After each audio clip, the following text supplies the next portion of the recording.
Ampuliriza omulungi, nkwaniriza nate mu kitundu ekirala eky'essula yaffe okwetuga kumusingira okuswala mu kitabo kino Ensi y'okwejjusa. Mu kitundu ekiwedde, oluvannyuma lwa muzeeyizi Lindaba olwange okukizuula ng'ewa muwala we gye yabadde azze okwetonda agenda kuvaayo buggo mpozi ate okuswazibwa okuyitiridde, amaziga tulaba nga gamuttulukuka era bw'atyo eyabadde asazeewo asule ku kifugi okutuusa nga bukedde addemu abeegayirire, ate obwongo ne bumutuma okwetuga ndowooza ng'alaba takyagwana kubeera mu nsi, era bw'atyo omugwa n'agweyimbamu. Ekitundu ekyo we twakifundikiridde ng'obudde bukedde nga Ssuubi yeeteekateeka okugenda mu kyalo gye yabadde alowooza nti kitaawe gye yazze oluvannyuma lw'okugobwa mpozi ng'oli yeetuze dda era ng'ali mu luggya awo alengejjera mu kati. Nga bw'ojjukidde ebyo, kankusaba onzikirize nkwongereyo mu kitundu kyaffe eky'olwaleero era mu ssuula eno okwetuga kumusingira okuswala. Mu kaseera kano obudde bwali bwongedde okutangaala era nga n'abasinga bamaze okweggula, era ne Ssuubi wano yali amaze okutegeka eyali agenda ku ssomero amale okumutuusaayo alyoke yeeyongereyo emmeeme gye yali esuze. Naye aba akyali mu luggya ng'atereeza ekitogi ky'omutto okuwulira emmotoka evuuma ng'eyabba ng'ekyama, okubbulula amaaso nga mwesizi yennyini akomyewo. Engeri gye yali yeeteeseteese mu nneeteekateeka ey'enjawulo okukira ku bulijjo gye yeeteekateekangamu ng'atwala atannaziraba ku ssomero, Ssuubi yakimanya nti omwami we ateekwa okumubuuza ewandi gy'alaga ate nga teyali mwetegefu kumulimba wadde okumugamba. Bw'atyo kwe kusalawo yeebulankanya dda ebbaliko wala aleme kumuliraana nnyo. Nga yeebwalabwala yatambula ng'alinga alina ky'anona mu lusuku, naye nga bw'alingiza emabega alabe oba omwami we tamuliiko. Wabula mwesizi olwali okuggulawo emmotoka era n'afuluma, amaaso yagaggusiriza ku ludda eyali mukyala we ng'ayagala okumutegeeza nga bwe yakoze ensobi ne yeerabira ebiwandiiko bye. Yamuyita nga bw'ayanguwa anone empapula ze, wabula amaaso ne gafaanana agalina ekyenjawulo kye galabye, obwongo kye butasobodde kwekkaanya. Wano we yakyukira n'addamu okutunulayo era agenda okwetegereza nga mu muti gw'omuyembe ogwali oludda olwo alengeramu aleebeetera ddala ng'eyeetuze. Ndowooza engeri mukyala we gye yali amagukamaguka n'okwekengera ebyali bigenda okumubuuzibwa ku ludda wa gye yali ayolekera, kye kyalobera obwongo bwe okwekenneenya bwe kityo ne kimulemesa okulaba eyali alengejja, anti yali kyenkana n'omuti omwali alengejja aguyiseeko wabula nga tannamulaba. Musajja wattu mu nsisi yayita mukyala we ogwokubiri nga bw'amubuuza kiki kye yali alaba, era wano Ssuubi obwongo we bwamuddira n'amaguka atunule mu muyembe omwali mu budde ekibuuzo ekyali kimubuuziddwa. Kyali tekikkirizika kye yalaba era obusukkulumu bwakyo tebwamuganya kukaaba wadde okukakasa munne nti yali muntu eyeetuze, bw'atyo naye n'agwa eri.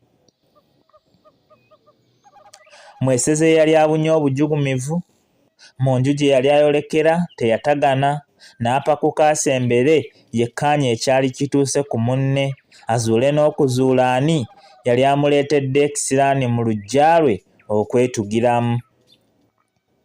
Kyamubuukako bwe yasembera n'azuula ng'eyali alengejja si mulala mpozi akasajja kali ke yali alowooza okuba akali mu luse lw'abayita Ttembo. Obusobevu obungi bwasooka kumubuza kyazzaako, wabula oluvannyuma yasalawo asooka adduse omwagalwa we mu ddwaliro, anti ono eyali afudde nga talina nnyo kyakumukolera kuba mpaawo magombe gazza. Bangi nga tannatuusibwa mu ddwaliro yaddako engulu wabula olwali okuddamu okufuna agaatula yatandikirawo okulaajana ng'akaabira kitaawe ekintu ekyabuzaabuza bba ennyo. Ku bigambo Ssuubi bye yayogera atali mu busobevu wali osobola okwefumiitiriza n'omanya ng'eyali afudde yali amumanyi bulungi, naye mu kaseera ako mweseze okumanya bambi ye teyasobola. Anti munne yalinga alogojja n'ebiri ku lufungo nga byabuuzibwa mpaawo kyayanukula mpozi okuddiŋŋana ebyali bibuzaabuza. Ate kino kyatwala eddakiika nga 2 zokka, Ssuubi n'addamu n'azirika buto. Ssuubi ng'atuusiddwa mu mikono gy'abasawo, mwesezi yabasaba ng'abeegayirira bakole kyonna ekisoboka okutaakiriza obulamu bwa munne. Bw'atyo ye n'addayo asanga ebizibu ebyali bigudde ssaako n'abaana be yali tafuddeeko ng'ayanguwa okuwonya obulamu bwa nnyina waabwo. Ng'akomyewo ewaka yasanga ab'ekitundu bakuŋŋaanye bangi, bw'atyo n'assa ekikko we ng'alowooza baakumuwa ku magezi ku ngeri y'okusengula ekizibu ekyali kimukedde. Wabula olwali okuva mu mmotoka bw'ati okuwulira nga mu bantu mulimu agamba banne nti, "Bassebo y'oyo omutemu yennyini eyatuze musajja wattu ono, mumwanguyire naffe tatutuga." Ekyaddako musajja wattu eyali akyawaawaalwa amatu olw'ebyali byogeddwa okulaba ng'abasajja 3 okwali 2 abaali mu ngoye eza bulijjo n'omulala eyali mu byambalo bya poliisi ng'akutte n'omugemerawala bamuzingako. Tebaamuganya wadde okunanaagiramu obunnyogoga nga bwalumye dda, enempi n'ensambaggere nga bwe bimutomera. Baamuzinga bukeeka ne bamusonseka mu mmotoka emabega, teyalwa ne yeggyawo okumwolekeza mu mbuga y'ensekere. Abaana be yali azze okuddukira mpaawo kye yabagamba wadde bo okumunyega, era kasajja kattu ne kakazi kattu yabuleka mu miranga emingi.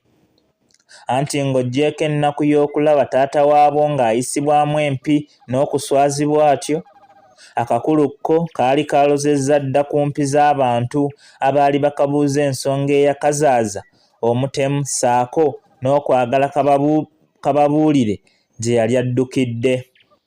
Wabula ekituufu baali bakalanga bwemage kuba nako bambi kaali tekannamanya. Naye era nga 10 bwe litakyawa omu, waaliwo abaagezaako okwejjeereza mwesezi nga bamuweera obujulizi nga bwe yali omusajja omulambulukufu era munnaddiini atasobola kuba na mukono ku kyali kituuseewo. Wabula ng'amaloboozi g'abamuyita katula k'ebissebuka ge gasinga okuyitamu. Kyategeerekeka ng'abaali bamwogerako eby'olusalo kyali kyoyo kibi na butayagaliza bye baamulinako, kuba bambi musajja wattu ekituufu teyalina mutima ogwo.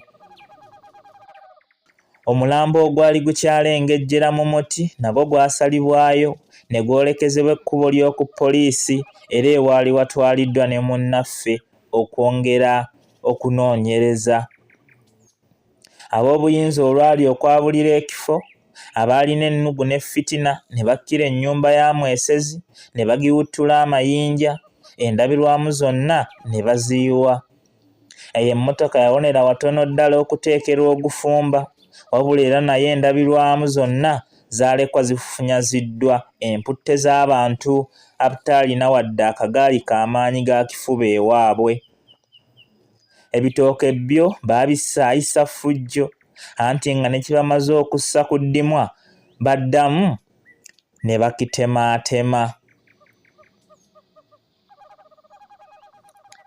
Ampuliriza omulungi, kankusaba onzikirize wano wennyini bwe mba nfundikirira ekitundu kyaffe eky'olwaleero, era essuula yaffe okwetuga kumusingira okuswala. Yo bw'etyo bwerabise paka ate omulundi omulala, era amangu ddala bwe tunadda n'ekitundu kyaffe ekirala mu ssuula era endala, tumanye wa gye binaggweera.